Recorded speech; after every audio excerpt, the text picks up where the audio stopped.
할렐루야.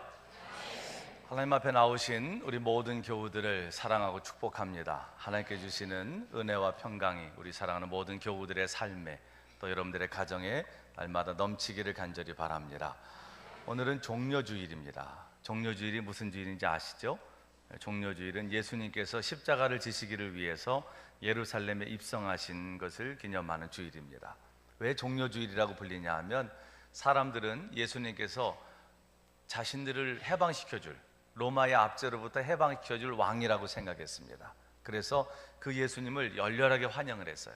그래서 자신들의 겉옷을 벗어서 예수님이 오시는 길에다 깔고, 또 종려나무 가지를 꺾어서 그걸 흔들면서 예수님을 환영했습니다. 호산나, 우리를 구원해 달라고. 그 종려나무 가지는 영광을 상징하고, 또 이 종려나무 가지는 최대한의 존경을 상징하는 나무가 종려나무입니다. 그러니까 종려나무 가지를 흔들었다고 하는 것은 예수님을 그렇게 자신들이 진심으로 환영했다고 하는 의미입니다. 그런데 예수님은 그들의 환영하고는 상관없이 어린 나귀를 타고 입성을 하셨어요. 그러니까 그 사람들의 바램과 예수님의 입성은 분명히 달랐습니다. 사람들은 그 예수님이 자신들을 그런 모든 로마의 압제로부터 해방시켜줄 왕이라고 생각을 했는데, 예수님은 오히려 어린 나귀를 타고 예루살렘에 입성하셨어요. 그건 뭐냐 하면 겸손의 왕으로, 그리고 십자가에 달려서 자신의 몸을 주시기를 위해서 이 땅에 오신 예수님의 분명한 오심의 목적을 나타내는 그런 모습이었습니다. 사람들은 예수님을 오해했습니다. 그래서 그때는 그렇게 환영하던 사람들이 나중에는 어떻게 합니까? 저 예수를 십자가에 못 박으라고, 나중에는 그들이 예수님을 십자가에 못 박는데 폭도로 변한 것을 보게 됩니다. 여러분, 신앙의 삶을 살면서 우리가 늘 기억해야 되는 게 있습니다. 신앙생활을 왜 하는 건지, 그리고 내가 믿는 예수님은 어떤 분인지, 그리고 우리가 그 예수님 앞에 나와서 예배한다고 하는 것은 과연 어떤 목적으로 하는 건지를 분명히 해야 됩니다. 그렇지 못하면 내 바람대로 안 됐을 때 우리도 폭도가 될 수 있습니다.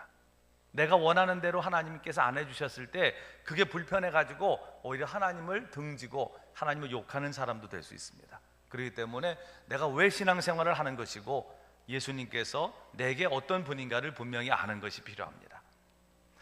누구라고 말하면은 다 알만한 목사님이 한 분이 굉장히 삶에 큰 슬럼프를 겪었습니다.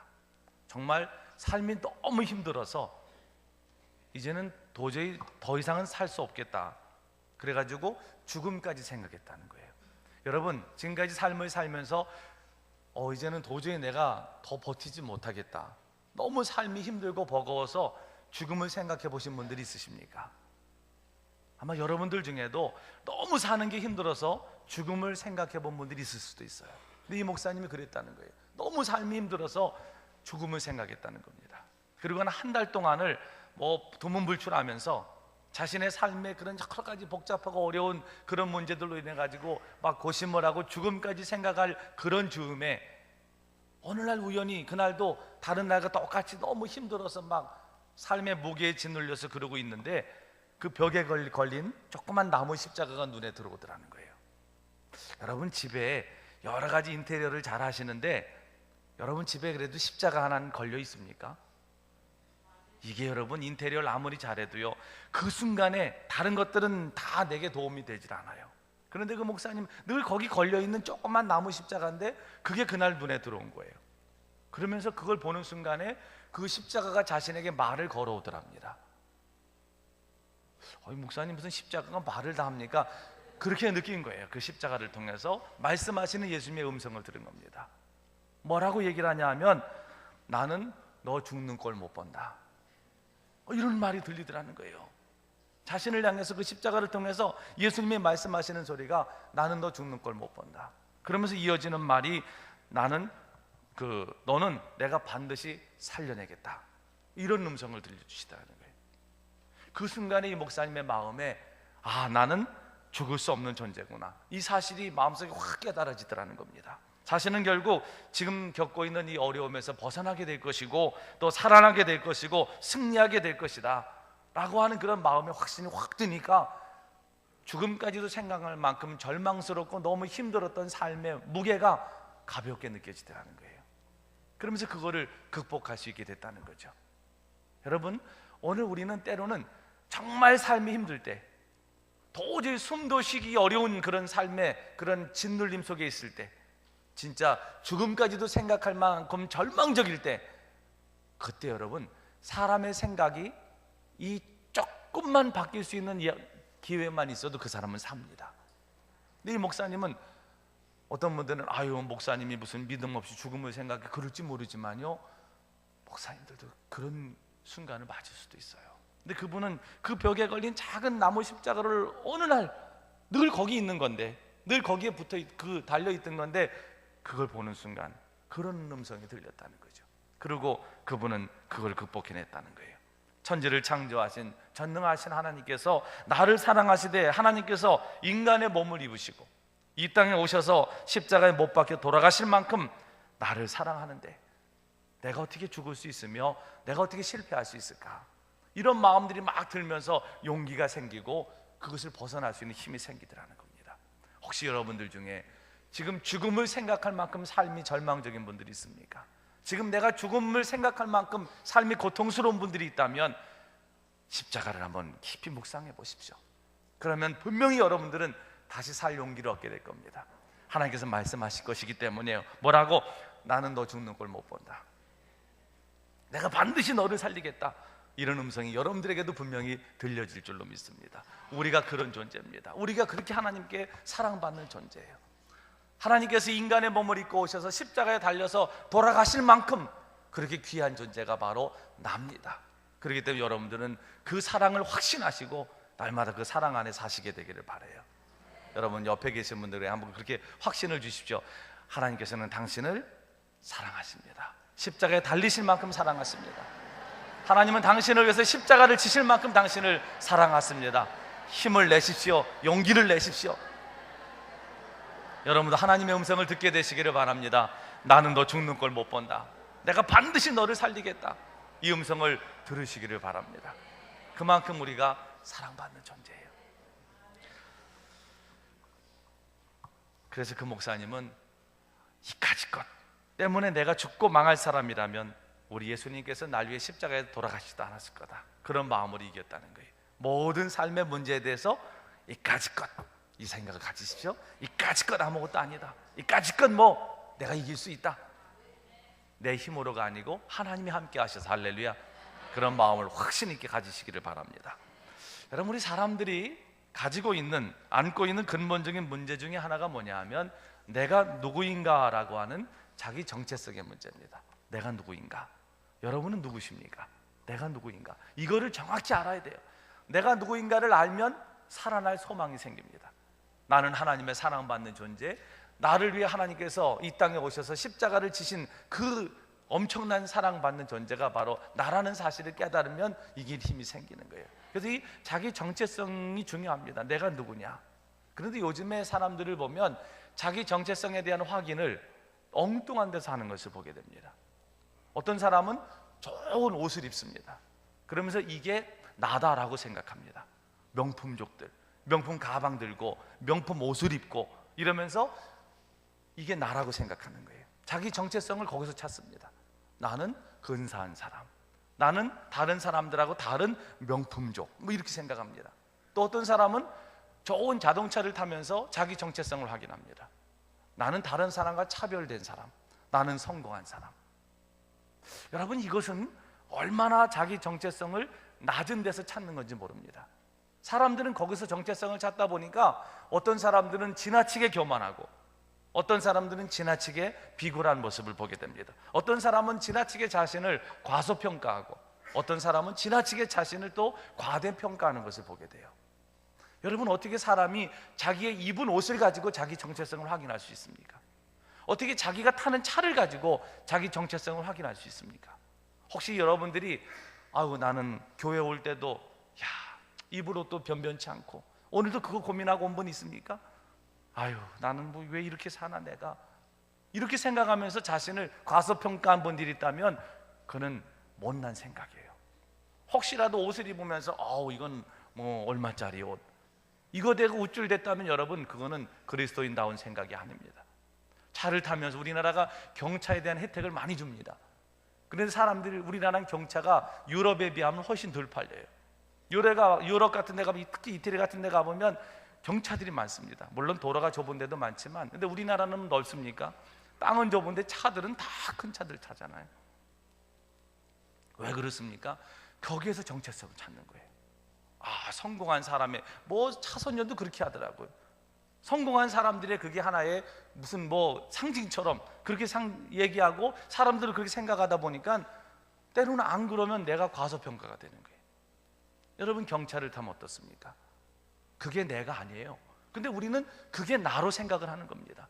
이 가치관의 혼돈이 결국 우리의 삶을 때로는 지나친 우월감에 빠지게 만들고 때로는 병적인 열등감에 빠지게 만든다는 거예요. 여러분, 여기서 빨리 벗어나야 됩니다. 오늘 여기서 우리가 그런 곳에서 우리의 정체성을 찾으면 안 돼요. 내가 몇 평의 집에 사는 게 뭐 중요합니까? 그저 단칸방도 가족들이 오손도손 행복하게 살 수 있으면 그곳이 천국인 것이고, 대궐 같은 집도 여러분 거기에 기쁨이 없고 행복이 없다면 그거는 아주 공허한 지옥이 되는 거예요.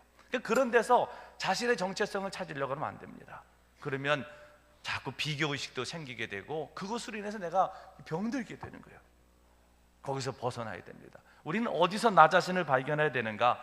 내가 누구인가를 바르게 가르쳐주는 참된 기준이 있습니다. 현대인의 잘못된 자기 이해를 교정해주는 이정표가 있고, 자기를 정확하게 바라보게 하는 거울이 있고, 내가 누구인지를 알게 하는 안내자가 있어요. 그게 뭐냐 하면 바로 십자가입니다. 십자가에 달리신 예수 그리스도께서 내가 누구인지를 정확히 가르쳐 주십니다. 여러분은 누구입니까? 그리스도인입니다. 나는 누구인가? 나는 그리스도인입니다. 그리스도인들이 몇 분 안 계시네. 나는 그리스도인이다.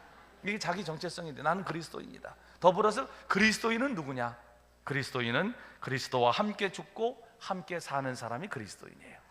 그리스도인은 다른 거 정의할 게 없습니다. 그리스도와 함께 죽고 그리스도와 함께 사는 사람이면 그 사람은 그리스도인입니다.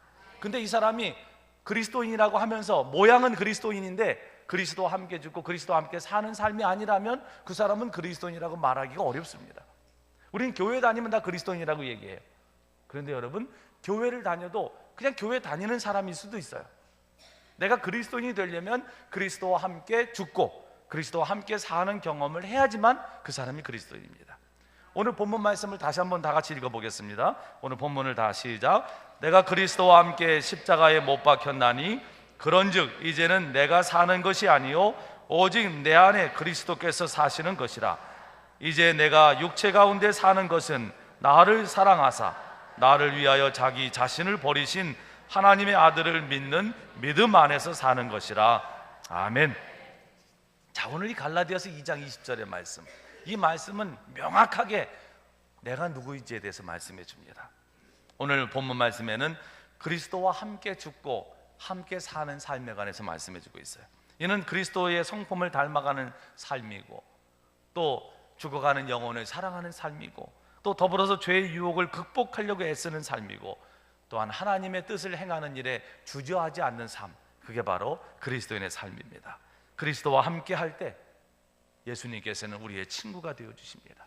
그리스도와 함께 할 때 예수님은 우리의 위로자가 되어주십니다. 예수님과 함께 할 때 예수님은 우리의 상담자가 되어주십니다. 예수님과 함께 할 때 예수님은 우리의 삶의 문제를 해결하는 해결자가 되어주십니다. 그런데 많은 그리스도인들이 그리스도인이라 불리움을 받음에도 불구하고 예수님과 함께 살지 않습니다. 오히려 사람들과 함께, 세상과 함께, 물질과 함께, 권력과 함께 사는 사람들이 얼마나 많은지 모릅니다. 여전히 내가 의지할 것은 예수님이 아니고 세상이고 사람이고 물질이고 권력이라고 생각한다면 이건 얼마나 우리가 그리스도인으로서 얼마나 이것이 이 잘못된 삶인지 모릅니다.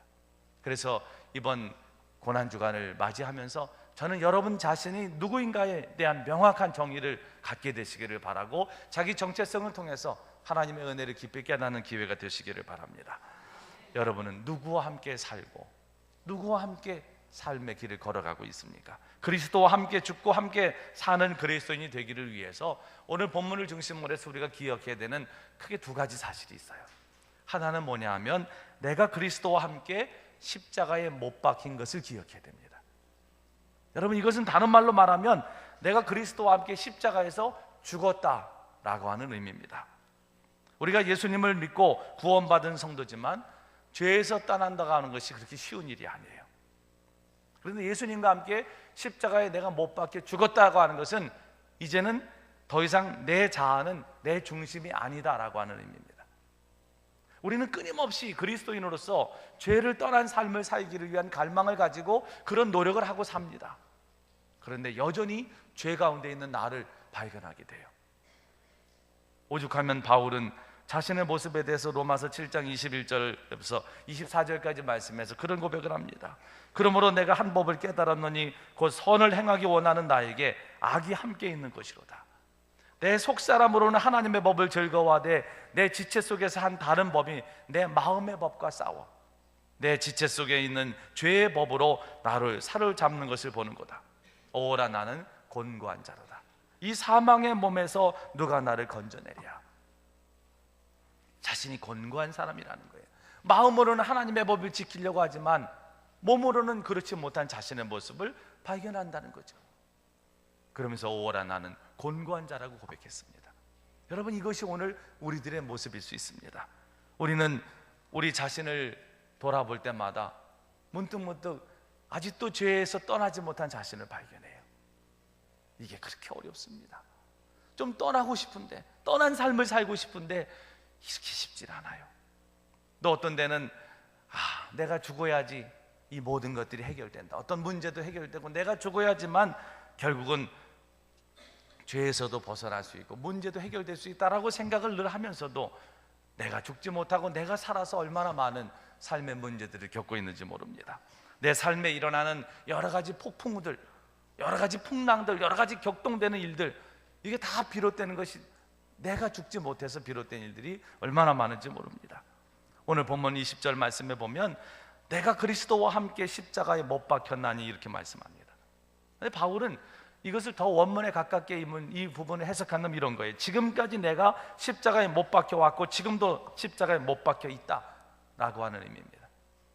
내가 그리스도와 함께 지금 예전에도 십자가에 못 박히고 지금도 여전히 십자가에 못 박힌 삶이다 라고 하는 것이 오늘 이 본문의 원뜻입니다.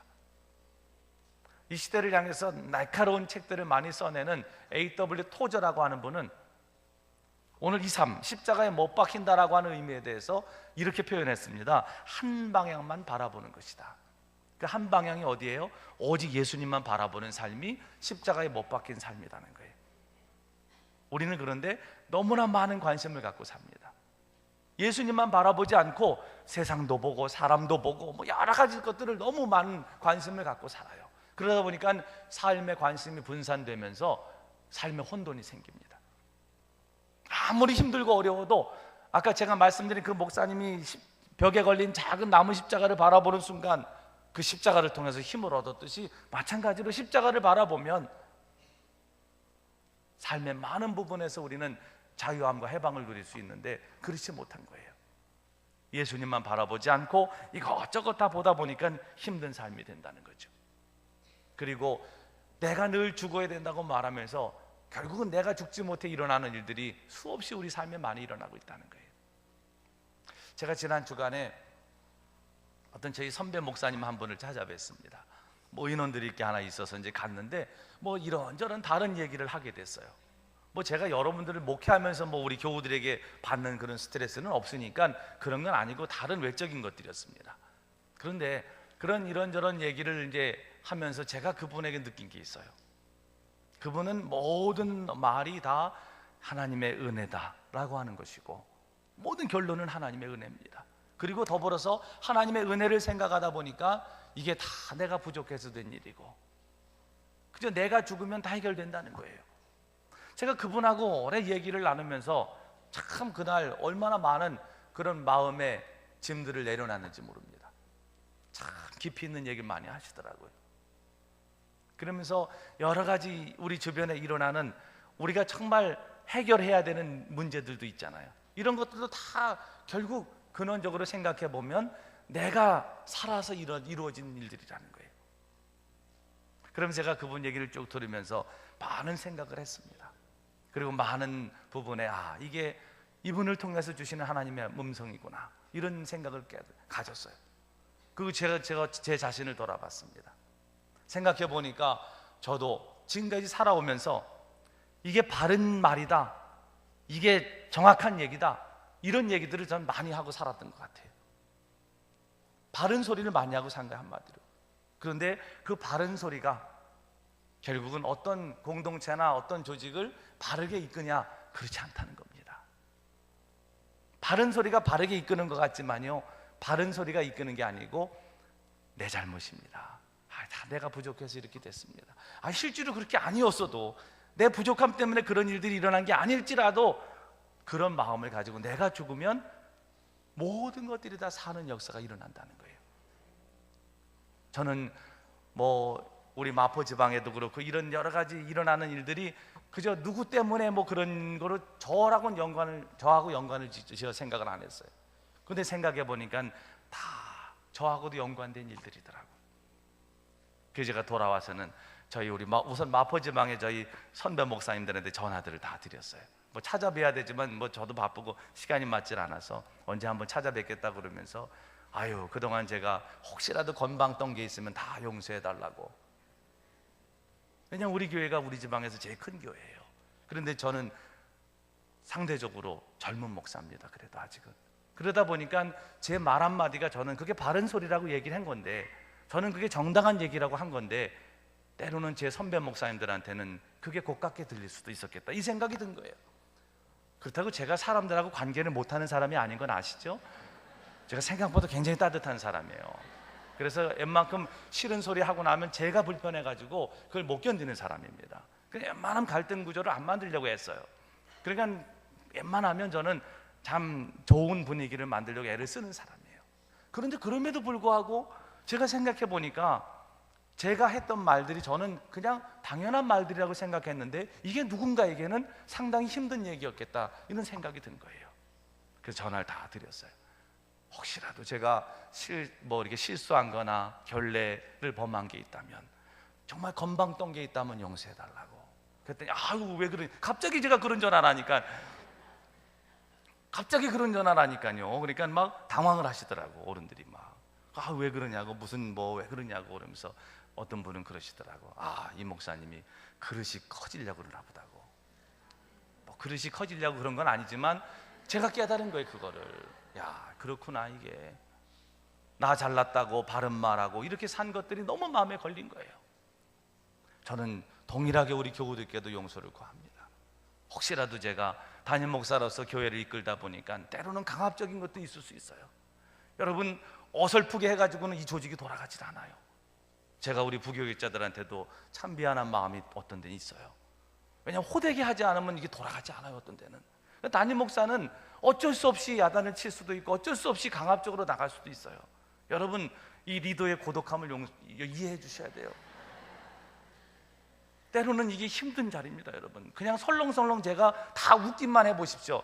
교회는 다 스톱됩니다.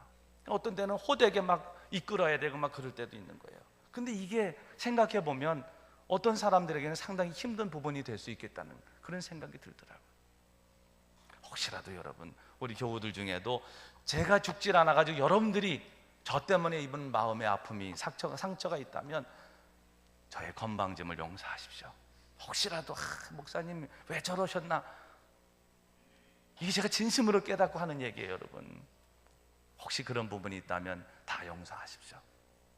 생각해 보면요, 다 내가 살아서 문제들이 발생한 거더라고. 저는 제가 아닌 줄 알았어요. 그냥 다른 사람이 그게 누구 때문에 이런 문제들이 있는 거야. 근데 그게 나중에 결국 생각해 보니까 다 저도 거기에 자유롭지 못한 거예요. 그러면서 그 목사님이 제게 해준 말씀 중에 하나가 그런 게 있었어요. 요즘에 이렇게 교계에 일어나는 일들도 그렇고 이렇게 보면은 누가 하나가 문제가 생겼을 때 그 사람을 변호해주고 그 사람을 살리기보다는 벌떼처럼 죽이는 경우도 생겨요. 그러면서 그분이 말씀하는 게, 내가 죽지 않고 늘 바른 말하고 잘난 체하고 살면 사람이 살다 보면 흘리는 게 있다는 거예요. 뒤로 흘리는 게 있을 때 그 흘려진 것을 누구도 그걸 덮어주지 않는다는 거예요. 오히려 흘린 거를 가지고 문제 삼아서 결국은 그 사람이 그것으로 인해서 그게 빌미가 돼서 10개 중에 9개를 다 잘했어도 1개를 흘린 거, 그 1개 때문에 그 사람은 문제가 심각하게 된다는 거죠. 그런데 그저 내 잘못이다고 자신이 죽고 그저 겸손하게 살면 때로는 삶을 살면서 뒤에로 흘리는 것이 있어도 그걸 사람들이 다 덮어준다는 거예요. 다 덮어준다는 겁니다. 왜 흘리는 게 없겠습니까, 여러분? 왜 사람이 살면서 뒤로 흘리는 일들이 없겠어요? 이거는 완벽할 수는 없습니다, 누구는. 저도 그 완벽을 추구하면서 늘 살았는데요, 이게 아니더라고. 흘리는 게 있을 수 있어요. 근데 그 흘렸을 때 누군가 그거를 덮어주려면 겸손하게 살고 내가 죽어서 그저 나 때문이라고 생각하는 삶을 살게 되면 그게 된다는 거죠. 지금 때 아닌 무슨 논문 표절 문제가 또 발생을 해가지고 교계에도 지금 그 여러 가지 여파들이 좀 있어요. 뭐 누군지 다 아시겠지만 그것도 왜 안 덮어줍니까? 이유는 다른 게 아니라는 거예요. 너무 그동안 혼자 잘났다고 한 것 때문에 누구도 그걸 덮어줄 생각을 안 한다는 거예요. 세상이 그렇습니다, 여러분. 그래서 정말 여러분들의 가정이 살기를 원한다면 가정을 돌아보면서도 이게 누구 때문에, 우리 뭐 남편 때문에, 뭐 아니면 아내 때문에, 아이들 때문에 아닙니다, 여러분. 이게 다 나 때문에 내 가정이 이렇게 됐다, 이렇게 생각하셔야 돼요. 그럼 그 가정의 문제가 해결됩니다. 여러분의 회사도 마찬가지예요. 직장이 힘드시다면 누구 때문이라고 꼭 지목되는 사람이 있잖아요. 저도 여태 그 사람 때문인 줄 알았어, 그런 게 다. 근데 생각해 보니까 그 사람 때문이 아닌 거예요.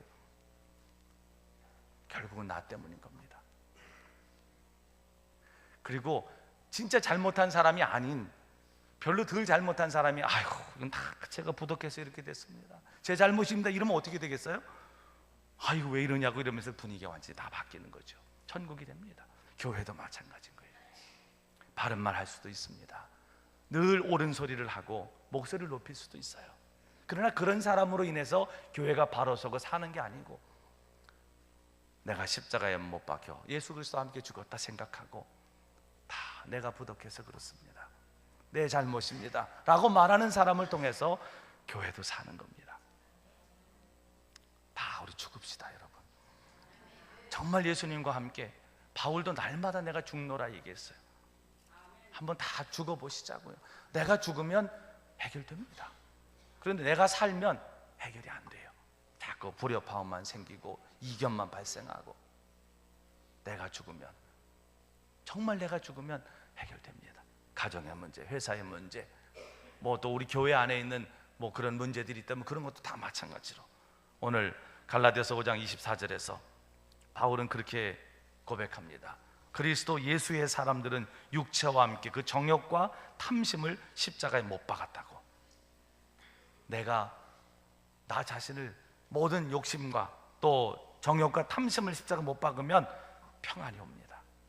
내가 죽고 내가 엎드리면 모든 시험이 지나고 평안이 오게 될 줄로 믿습니다.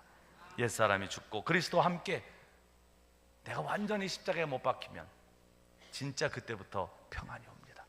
저는 여러분들이 진정한 이 평안을 경험하시는 그런 삶이 되시기를 바랍니다. 또 두 번째로, 우리가 그리스도와 함께 죽고 함께 사는 그리스도인이 되기를 위해서 꼭 기억해야 되는 게 있어요. 그건 뭐냐 하면 오직 내 안에 그리스도께서 사신 것을 기억해야 됩니다. 오직 내 안에 그리스도께서 사신 것.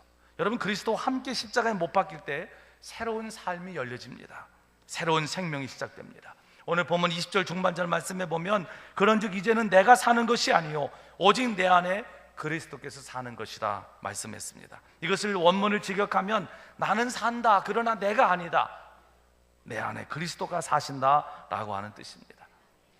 옛사람이 그리스도와 함께 십자가에 못 박히면 변화가 일어납니다. 삶의 모습이 바뀝니다. 오늘 본문에서 바울은 그 모습을 그리스도께서 내 안에 사는 삶이다 라고 말했습니다. 그리스도께서 내 안에 살면 연약한 질그릇 같은 내가 강건한 그런 삶이 됩니다. 그리스도가 내 안에 살면 우리가 누리는 자유함이 있어요. 그게 뭔지 아십니까? 강박관념에서 해방될 수 있다는 거예요. 강박관념. 여러분, 사람들에게는 누구나 이런 강박관념이 있습니다. 아, 내가 잘해야 되는데, 내가 좋은 모습을 보여야 되는데, 이 굿보이 컴플렉스가 있는 사람들은요, 삶의 자유함이 없어요. 차라리 여러분, 그 악을 택하는 사람, 위악을 택하는 사람은 자유롭답니다. 할 말 다 하고. 이 TV도 보면 여러분, 그 대표적인 누구 거론해서 준비 안 하지만 개그맨 중 이경규 같은 사람이 위악을 선택한 사람이라는 거죠. 호통치고 버럭버럭 소리 지르고 할 말 다 하면서 가끔 착한 말 하면 와 대단하다 이렇게 된다는 거예요. 근데 이미지가 좋고 착한 사람이 어느 날 한 가지 악을 행해 보십시오. 요즘에 한창 무슨 그 10억 도박인가 뭐 해가지고 김용만이라고 하는 개그맨 참 안 됐어요. 왜 더 안 됐는지 아십니까? 그분은 모든 걸 반듯하게 선하게 지금까지 살아왔거든요. 좋은 이미지로. 그러다 보니까 그거 하나 때문에 한 방에 완전히 무슨 이렇게 돼버리는 거예요. 그런데 매일 그런 저 사람 그럴 줄 알았어, 이런 사람들은 자유로워요. 저 사람 그럴 줄 알았어, 저거 저거 딱 보니까 저 사람 그러거든 아무 저거. 그러면 더 이상 언론에서도 보도도 안 합니다. 근데 안 그럴 사람이 어때 잘하다가 한 가지 잘못하잖아요. 그 사람은 그 한 가지 때문에 큰 곤경에 처할 수 있어요. 그러니까 사실은 우리가 반듯하게 살고 의롭게 사는 삶을 늘 추구해야 되는데, 이게 내가 그렇게 살려고 하면 나중엔 내가 지쳐요. 강박관념에 사로잡혀서. 그러니까 참 불쌍한 게 그 굿보이 컴플렉스가 있는 사람들이에요. 그 불쌍한 사람 중에 하나가 또 저예요.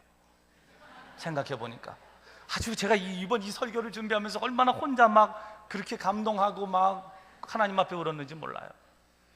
이게 다 제 얘기더라고. 보니까 강박관념에 사로잡혀서 이런 모습을 보여야 된다. 이미 저는 오래전부터 그렇게 살았어요. 오래전부터. 저 위에 누님이 계시지만 제가 장남입니다. 그러니까 큰아들은 이렇게 해야 된다. 또 교회에서는 장로님 아들이었습니다. 장로님 아들은 이래야 된다. 저는 어린 시절에 그 뭐 교회학교 유치부 시절에도 절대로 그때 그렇게 맛있는 껌 씹으면서 교회 간 적 없어요. 교회 갈 때는 반드시 껌도 씹지 말아야 되고, 그거 다 벽에다 붙여놓고 갔다가 교회 끝나고 와서 다시 떼서 먹었지, 교회 갈 때 그거 해본 적이 없어요. 교회 가서 떠들지도 못했어요. 왜? 장로님 아들이니까. 어렸을 때부터 그렇게 산 거예요. 그러니까 늘 모범을 보여야 되는 거죠. 그리고 또 목회자가 됐으니 여러분, 얼마나 제 인생이 곤고하고 가련한 인생입니까? 설교한 대로 살아야 된다. 이게 얼마나 어떤 데는 강박관념인지 몰라요. 자유롭지 못한 뭔가 근데 이게 잘못된 거더라고. 제가 보니까 내 안에 그리스도가 살면요, 때로는 내 겉으로진 모습도 그리스도와 함께 사는 모습 속에 나왔다 그러면 그런 사람들이 특별히 그거 가지고 문제 삼을 일이 안 돼요. 좀 느슨해도, 굳이 꼭 좋은 모습을 보이지 못하더라도 그리스도와 함께 산다면 자유로울 수 있어요. 근데 내가 그런 모습을 모범적으로 살려고 애쓰고 선하게 살려고 애쓰다 보면 내가 피곤해지는 거예요. 근데 여러분, 그리스도와 함께 사는 삶이 되면 이 강박관념에서 해방될 수 있습니다. 혹시 여러분들 중에도 이런 거에 눌려가지고 규격화된 삶을 저처럼 살아왔던 분들이 있다면 이제 오늘부로, 그렇다고 막 살라고 하는 얘기 아닙니다. 그리스도와 함께 사는 삶을 통해서 조금 그런 것에서부터 자유함을 누리시기를 바라요.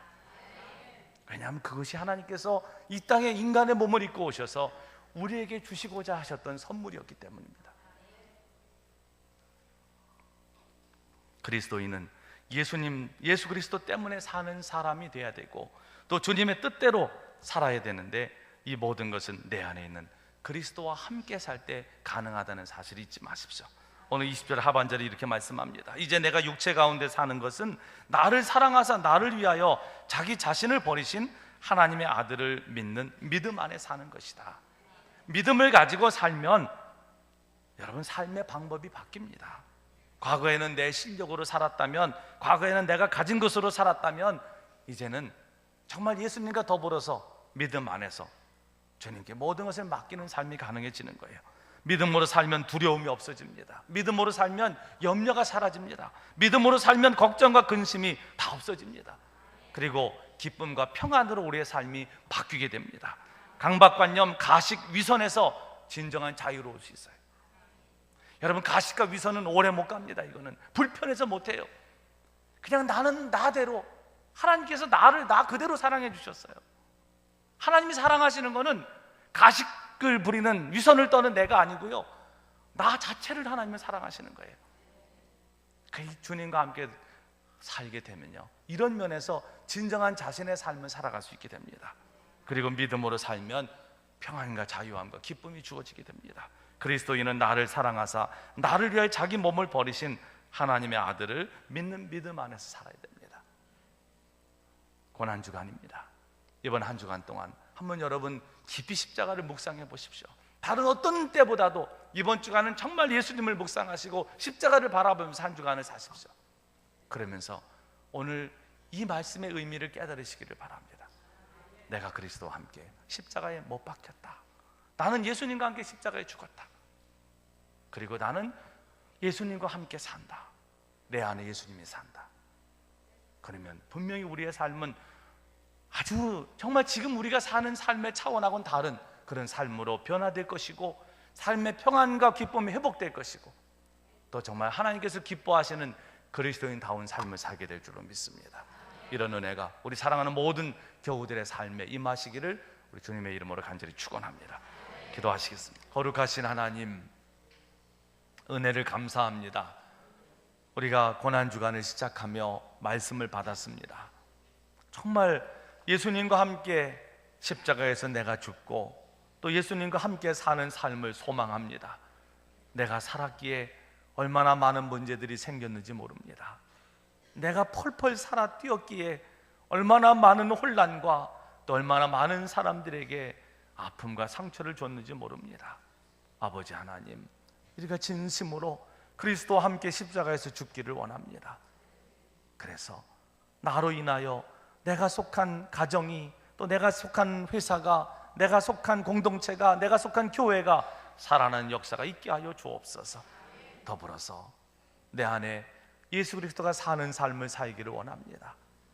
이제는 내가 사는 것이 아니고 내 안에 그리스도가 사는 삶, 또 믿음으로 사는 삶을 살아 진정한 삶의 평안과 진정한 삶의 기쁨을 누리며 사는 우리 열림의 모든 교우들이 되도록 축복하여 주시옵소서.